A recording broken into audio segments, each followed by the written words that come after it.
ওম শান্তি। 25/11/2023 প্রাতঃমুরলি। ওম শান্তি। বাপদাদা মধুবন। বাবা বলেছে, মিঠে বাচ্চে, জ্ঞানের বুলবুল হয়ে সারা দিন জ্ঞানের টিকলু টিকলু করতে থাকো, তাহলে লৌকিক আর পারলৌকিক মাত পিতার শো করতে পারবে। তো জ্ঞানের টিকলু টিকলু করা মানে সারা দিন জ্ঞানের মনন চিন্তন করতে থাকো, তাহলে লৌকিক আর পারলৌকিক মাতা পিতার শো করতে পারবে।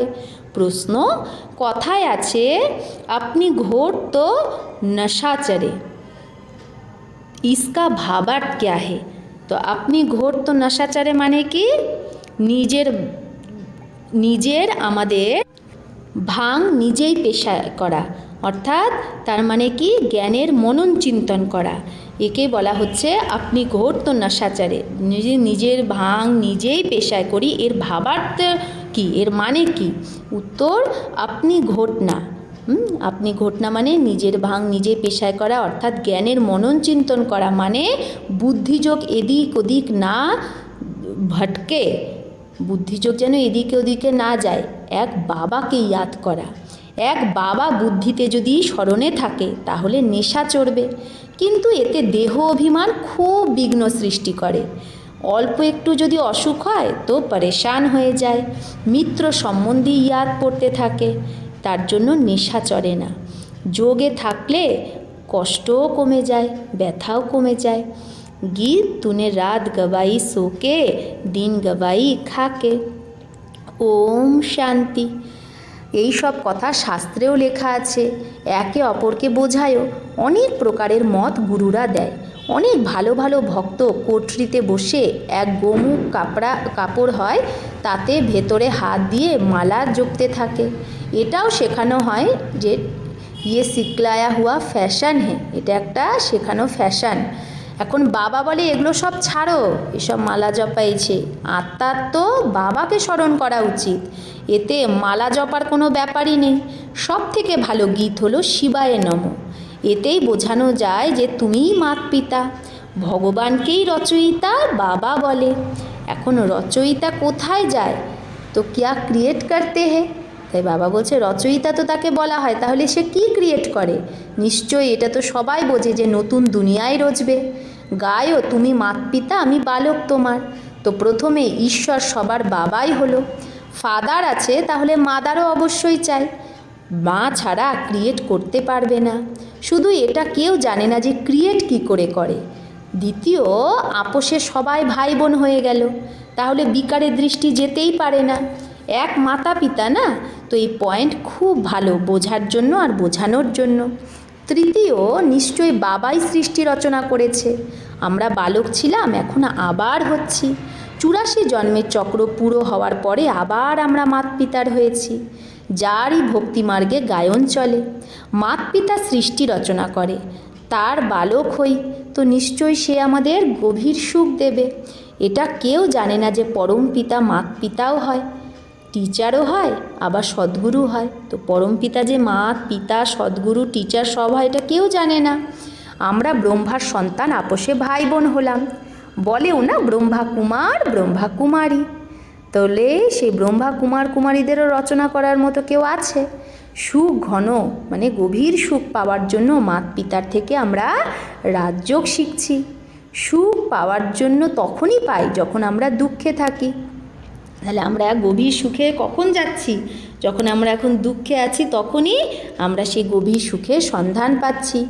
সুখ গভীর তখনই পাওয়া যায় যখন আমরা দুঃখে আছি। এরকম না ভবিষ্যতে সুখে এসে আমাদের বাবা শিক্ষা দেবে। হ্যাঁ, যখন আমরা সুখে থাকবো তখন শিক্ষা দেবে না, শিক্ষা দেবে দুঃখের মধ্যে। যখন আমরা দুঃখে থাকি তখনই শিক্ষা পাই সুখে যাওয়ার। সেই মাত পিতা এসেই সুখ দেয়। অ্যাডাম আর ইভ তো প্রখ্যাত, সেও নিশ্চয় গডেরই সন্তান। তো গড আবার কে? বাচ্চারা এটা তো জানে যে বাবা যে নলেজ দেয় সেটা সব ধর্মের জন্য। সারা দুনিয়া সেই বাবার থেকে বুদ্ধিযোগ ছিন্ন হয়ে গেছে। মায়া দৈত্য বুদ্ধিযোগ লাগাতে দেয় না, আরোই বুদ্ধিযোগ ছিন্ন করে। বাবা এসে সেই দৈত্যের ওপর জিত পাওয়ায়। আজকাল দুনিয়ায় ঋদ্ধি সিদ্ধি অনেক করে, এটাও ঘোষ্টকি দুনিয়া। সেই বাবা বলছে এটাও সে আসুরি দুনিয়া, দৈত্যদের দুনিয়া। কাম বিকার রূপী দৈত্য একে অপরকে আদি মধ্য অন্ত দুঃখ দেয়। একে অপরকে দুঃখ দেওয়া এটা ঘোষ্টেরই কাজ না, অসুরের কাজ। সত্যযুগে ঘোষ্ট অসুর হয় না। তো এটাও বোঝানো হয় ঘোষ্ট নাম কোথায় আছে? বাইবেলে। রাবণ মানেই ঘোষ্ট, এটা হলো ঘোষ্টের রাজ্য। সত্যযুগ রামরাজ্যে ঘোষ্ট হয় না, সেখানে গভীর সুখ হয়। ওম নমঃ শিবায়ের গীত খুব ভালো। শিব হলো মাত পিতা। ব্রহ্মা বিষ্ণু শঙ্করকে মাত পিতা বলে না, শিবকেই ফাদার বলে। অ্যাডাম ইভ অর্থাৎ ব্রহ্মা সরস্বতী এখানেই আছে। সেখানে খ্রিস্টিয়ানরা গড ফাদারকে প্রার্থনা করে। এই ভারত তো মাত পিতার গ্রাম, মানে সেই গডফাদার কোথায় আসে? ভারতেই জন্ম নেয়, তার জন্ম এখানেই হয়।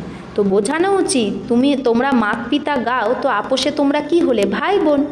প্রজাপিতা ব্রহ্মার দ্বারাই রচনা রচে, তারা তো অ্যাডাপ্ট করে। বাবা কি বলল যে শিব বাবা ব্রহ্মার দ্বারা আমাদের অ্যাডাপ্ট করছে না, সরস্বতীকেও তো অ্যাডাপ্ট করেছে, প্রজাপিতা ব্রহ্মা অ্যাডাপ্ট করেছে, তবেই তো এত ব্রহ্মা কুমার কুমারী হয়েছে। শিব বাবা অ্যাডাপ্ট করাতে থাকে। নতুন সৃষ্টি ব্রহ্মার দ্বারাই রচনা হয়। বোঝানোর জন্য অনেক যুক্তি চাই, কিন্তু পুরো বোঝায় না। বাবা অনেকবার বোঝায়, এই শিবায় নমঃর গীত যেখানে সেখানে বাজাও। আমরা মাত পিতার বালক কি করে হলাম সেটা বসে বোঝাও। ব্রহ্মা দ্বারা নতুন সৃষ্টি স্থাপন করেছিল, এখন কলিযুগের অন্ত আবার সেই সত্যযুগের স্থাপনা হচ্ছে। বুদ্ধিতে ধারণা করা চাই। নলেজ খুব সহজ, মায়ার তুফান জ্ঞান যোগে থাকতে দেয় না, বুদ্ধি চক্রিত হয়ে যায়। তো মায়ার তুফান আসলে জ্ঞান যোগে আমরা টিকতে পারি না। সবসময় বোঝানো উচিত ভগবান রচয়িতা তো সবার এক, ফাদার তো সবাই বলে না তাকে। সে নিরাকার তো জন্ম মরণ রহিত, মানে তার জন্ম মরণ হয় না। ব্রহ্মা বিষ্ণু শঙ্করের তো সূক্ষ্ম শরীর আছে, চোলা আছে সূক্ষ্ম শরীর। মানুষ 84 জন্ম এখানেই নেয়, সূক্ষ্ম বতনে তো নেয় না। তোমরা জানো আমরা মাত পিতার বালক, আমরা হলাম নতুন বাচ্চা। বাবা অ্যাডাপ্ট করেছে। যখন প্রজাপিতা ব্রহ্মা আছে তো কত প্রজা হবে? নিশ্চয়ই অ্যাডাপ্ট করেছে। তো ব্রহ্মার ভুজা অনেক দেখায়, অর্থ তো কিছুই বোঝে না। তো ব্রহ্মার ভুজা মানে কি? আমরা যত ব্রাহ্মণ আত্মা সবাই এক একটা ব্রহ্মার ভুজা। যে চিত্রই বেরোয় অথবা শাস্ত্র বেরোয়, এগুলো সব ড্রামার উপর আধার রাখতে হয়। ব্রহ্মার দিন ছিল, আবার ভক্তিমাগ শুরু হয়, সেটা চলে আসে। এই রাজযোগ বাবাই এসে শেখায়, এটা স্মৃতিতে থাকা উচিত। বলে না আপনি ঘোর তো নেশা রহে, নিজের ভাঙ যত নিজে পেশায় করবে তত নেশা থাকবে, মানে জ্ঞানের মনন চিন্তন করলে নেশা থাকবে। কিন্তু বুদ্ধিযোগ বাবার সাথে চাই। এখানে তো অনেকের বুদ্ধিযোগ এদিক ওদিক ভটকাতে থাকে, পুরানো দুনিয়ার মিত্র সম্বন্ধী আদির দিকে বা দেহ অভিমানে ফাঁসতে থাকে। অল্প একটু অসুখ হলো তো পরেশান হয়ে যায়, অস্থির হয়ে যায়। আরে বাবা বলছে যোগে থাকলে তোমার ব্যথাও কম হবে, যোগ নেই তো বিমারি আদি কিভাবে ছুটবে। তো বিমারিতে আমাদের সব থেকে ভুল হয় বাবার সাথে যোগ থাকে না, সে বিমারির কথাই ভাবতে থাকি, তা আরও বেড়ে যায়। বাবা বলছে তুমি বাবার সাথে যোগ করো, যোগ না করলে কি করে বিমারি ছুটবে। খেয়াল করা উচিত মাত পিতা যে নাম্বার 1 পাবন হয়েছে, সেই তারাই আবার সব থেকে বেশি নিচে নামে, তাদের তো অনেক ভোগ না ভুগতে হয়। কিন্তু যোগে থাকার কারণে বিমারি চলে যেতে থাকে, অসুখ। না হলে ইনকো সবসে জাস্তি ভোগনা চাইয়ে, না হলে তো এই ব্রহ্মা বাবা মাম্মাকে সব থেকে বেশি ভোগা উচিত, কিন্তু তারা যোগে থেকে সে ভোগনাকেও কম করে দেয়। কিন্তু যোগ বলের দ্বারা দুঃখ দূর হয়, আর খুব খুশিতে থাকে যে বাবার থেকে আমরা স্বর্গের বর্ষা নিচ্ছি, সুখ নিচ্ছি। অনেক বাচ্চা নিজেকে আত্মা ভাবে না, সারা দিন দেহেরই ধ্যান থাকে। বাবা এসে জ্ঞানের টিকলু টিকলু শেখায়। তো তোমাদের জ্ঞানের বুলবুল হতে হবে। বাইরে খুব ভালো ছোট ছোট বাচ্চারা আছে, জ্ঞানের টিকলু টিকলু করে। ভীষ্ম পিতামহ আদিকেও কুমারীদের দ্বারাই জ্ঞান দেওয়া হয়। ছোট ছোট বাচ্চাদের দাঁড় করাতে হবে। ছোট বাচ্চা লৌকিক পারলৌকিক মাত পিতার শো করে। লোক পরলোক সুহেলা হতা है না, তো লৌকিক মাত পিতাকেও জ্ঞানে আনতে হবে। এটাও তোমরা দেখবে ছোট ছোট কুমারীরা মা বাবাকে জ্ঞানে নিয়ে আসবে, কুমারীর মান হয়, কুমারীকে সবাই নমন করে। শিব শক্তি সেনাতে সব কুমারীই আছে, ভালে মাতারা আছে কিন্তু তাদেরও তো কুমারী বলা হয়। কুমারীরা বলে না আধার কুমারী, ব্রহ্মা কুমারী। তো কুমারীরা বড় ভালো ভালো বেরোবে, ছোট ছোট বাচ্চারাই বড় শো করবে।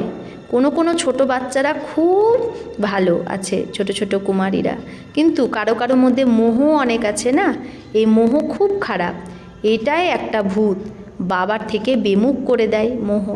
ঘোষ্ট মায়ার ধান্দাই হলো পরমপিতা পরমাত্মার থেকে বেমুখ করা। এই ওম নমঃ শিবায়ওয়ালা গীত সব থেকে ভালো, এর থেকেই অক্ষর পাওয়া যায় তুম মাত পিতা হাম বালক তেরে। বেশিরভাগই রাধাকৃষ্ণের মন্দিরে জোড়ায় দেখায়। গীতাতে শ্রীকৃষ্ণের সাথে রাধার নাম নেই। শ্রীকৃষ্ণের মহিমা আলাদা, সর্বগুণ সম্পন্ন, 16 কলা সম্পন্ন। আর শিবের মহিমা আলাদা। শিবের আরতিতে কত মহিমা গায়, অর্থ কিছুই বোঝে না। পূজা করতে করতে মানুষ ক্লান্ত হয়ে গেছে। তোমরা জানো মাম্মা, বাবা আর আমরা ব্রাহ্মণরা সব থেকে বেশি পূজারি হয়েছি। এখন আবার এসে ব্রাহ্মণ হয়েছি, তার মধ্যেও নাম্বার বার। কর্মভোগও হয়, তাকে যোগ দ্বারাই মেটাতে হবে। দেহ অভিমানকে ত্যাগ করতে হবে। বাবাকে ইয়াদ করে খুব খুশিতে থাকতে হবে। মাতা পিতার থেকে আমরা অনেক সুখ পাই। এই ব্রহ্মাও বলবে না, বাবার থেকে আমি বর্ষা পাই, বাবা আমার রথ লোন নিয়েছে। এখন বাবা তো এই রথের খাতিরই করবে। প্রথমে তো বোঝাতো আমি আত্মাই রথকে খাওয়াই। প্রথমে ব্রহ্মা বাবা এরকম ভাবতো, আমি আত্মাই রথকে খাওয়াই, এটাও তো রথ না। এখন বলবে ইনকো ওহি খিলানে বালা হে। এখন কি বলবে, এই ব্রহ্মা রথকে, হ্যাঁ সেই খাওয়াচ্ছে। ইনকা ইস রথ কি সম্ভাল করনি হে। এই রথকে সামলাতে হবে। শিব বাবা নিজেই বলবে এই রথে আমি এসেছি, এই রথকে সামলাতে হবে। ঘোড়ার ওপর যখন সাহেবরা চড়ে তো ঘোড়াকে হাত দিয়ে খাওয়ায়, কখনো পিঠে হাত বোলায়, তো অনেক খাতিরি করে, কারণ তার উপর সে চড়েছে। তো শিব বাবাও এর ওপর এসেছে ব্রহ্মার মধ্যে, তো বাবা কি খাতিরি করবে না শিব বাবা ব্রহ্মাকে? বাবা যখন স্নান করে তো ভাবে আমিও স্নান করছি, বাবাকেও করাচ্ছি, কারণ उसने भी इस रथ का लोन लिया। হ্যাঁ, ব্রহ্মা বাবা স্নান করার সময় ভাবে আমিও স্নান করছি আর শিব বাবাকেও স্নান করাচ্ছি, কারণ সেও তো এই রথের লোন নিয়েছে। আবার শিব বাবা বলে আমি তোমার শরীরকে স্নান করাচ্ছি, খাওয়াচ্ছি, আমি খাই না, তোমার শরীরকে খাওয়াই। তো বাবা খাওয়ায়, খায় না। এইসব কত ধরনের খেয়াল চলে স্নানের সময়, ঘোরার সময়। এগুলো তো অনুভবের ব্যাপার না। বাবা নিজে বলে অনেক জন্মের অন্তের জন্মে আমি এর শরীরে প্রবেশ করি। এ নিজের জন্মকে জানে না, আমি জানি। তোমরা বলো বাবা আবার আমাদের জ্ঞান দিচ্ছে। বর্ষা নিতে হবে স্বর্গের। সত্যযুগে তো রাজা প্রজা আদি সব আছে। পুরুষার্থ করতে হবে বাবার থেকে পুরো বর্ষা নেওয়ার। প্রজা হলে তো হবে না। এখন যদি না নাও তো কল্পে কল্পে মিস করতে থাকবে, এত উঁচু পথ পাবে না। জন্ম জন্মান্তরের বাজি, তো কত শ্রীমতে চলতে হবে। এটা তো জন্ম জন্মান্তরের বাজি, কতটা শ্রীমতে চলতে হবে। কল্পে কল্পে নিমিত্ত হবে, কল্পে কল্পে বর্ষা নিতে আসবে। কল্পের জন্য এই পড়া, এতে খুব ধ্যান দেওয়া উচিত। 7 দিনের লক্ষ্য নিয়ে তারপরে মুরলি তো ঘরেও পড়তে পারো। হ্যাঁ, এটা আগেকার সময় বাবা বলেছে যে 7 দিনের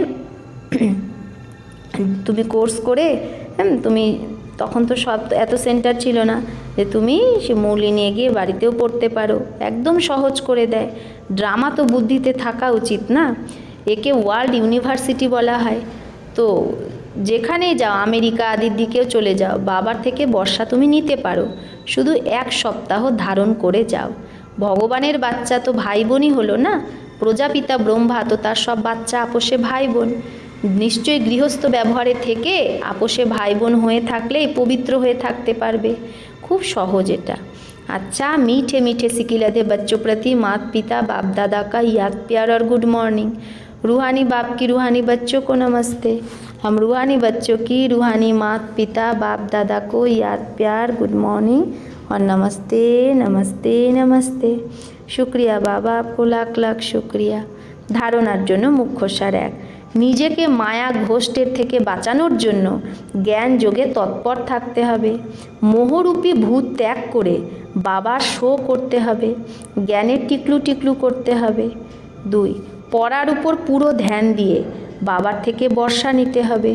কল্পে কল্পের এই বাজিকে যে কোনো অবস্থাতেই হারানো যাবে না। কল্পের এই বাজি, তাই যে কোনোভাবেই এটাকে হারানো যাবে না। বরদান।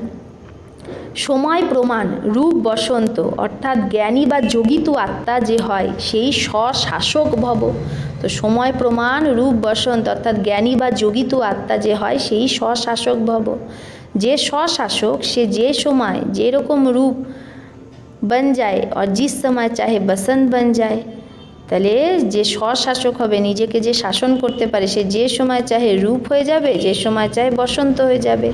দুটো স্থিতি সেকেন্ডে বানাতে পারবে, মানে কখনো রূপ হয়ে যাবে মানে একদম সাইলেন্স অশরীরী, আর কখনো বসন্ত মানে হয়তো বাচ্চা সেবা করবে। তো এরকম না যে হতে চায় রূপ মানে বিন্দি আর মনে পড়ছে জ্ঞানের কথা, এরকম হলে চলবে না। সেকেন্ডের থেকেও কম টাইমে ফুল স্টপ যেন লেগে যায়। পাওয়ারফুল ব্রেকের কাজ হলো যেখানে লাগাও সেখানেই যেন সে ব্রেক লাগে। তার জন্য প্র্যাকটিস করো যে যে সময় যে বিধিতে যেখানে মন বুদ্ধিকে লাগাতে চাও সেখানেই যেন লেগে যায়। এই রকম কন্ট্রোলিং বা রুলিং পাওয়ার যেন হয়। স্লোগান। শান্তিদূত সেই যে তুফান মচানে वालों को भी শান্তি কা তোহফা দে। তো শান্তিদূত সেই যে তুফান যে মাচায় তাকেও শান্তির গিফট দেয়। তাহলে শান্তিদূতকে যে অশান্তি সৃষ্টি করে তাকেও শান্তির গিফট দেয়। মাতেশ্বরীজির মধুর মহাবাক্য। আজকের হেডলাইন, মনুষ্য আত্মা পরমাত্মার থেকে চাওয়া আর প্রাপ্তি। তুম মাত পিতা হাম বালক তেরে, তোমারই কৃপা সে সুখ জ্ঞানে রে। এখন এই মহিমা কার জন্য গাওয়া হয়? অবশ্য পরমাত্মার জন্যই গায়ন আছে, কারণ পরমাত্মা নিজে মাত পিতার রূপে এসে এই সৃষ্টিকে অপার সুখ দেয়। নিশ্চয়ই পরমাত্মা কখনো সুখের সৃষ্টি বানিয়েছে, তবেই তো তাকে মাতা পিতা বলে ডাকে। কিন্তু মানুষ এটা জানে না যে সুখ কী জিনিস। যখন এই সৃষ্টিতে অপার সুখ ছিল তখন সৃষ্টিতে শান্তি ছিল, কিন্তু এখন সেই সুখ নেই। এখন মানুষের এটা অবশ্যই চায় যে সেই সুখ আমার চাই। তারপরে কেউ ধন পদার্থ চায়, কেউ বাচ্চা চায়, কেউ তো আবার এরকমও চায় যে আমি পতিব্রতা নারী যেন হই, সদা সোহাগিন হই। তো সবাই তো সুখের কিছুই চায়, হ্যাঁ সুখই চায়। তো পরমাত্মাও কোনো সময় তাদের এই আশা অবশ্যই পূর্ণ করবে। তো সত্যযুগের সময়ই যখন সৃষ্টিতে স্বর্গ থাকে সেখানে সদা সুখ থাকে, যেখানে স্ত্রী কখনো দুহাগিন মানে বিধবা হয় না।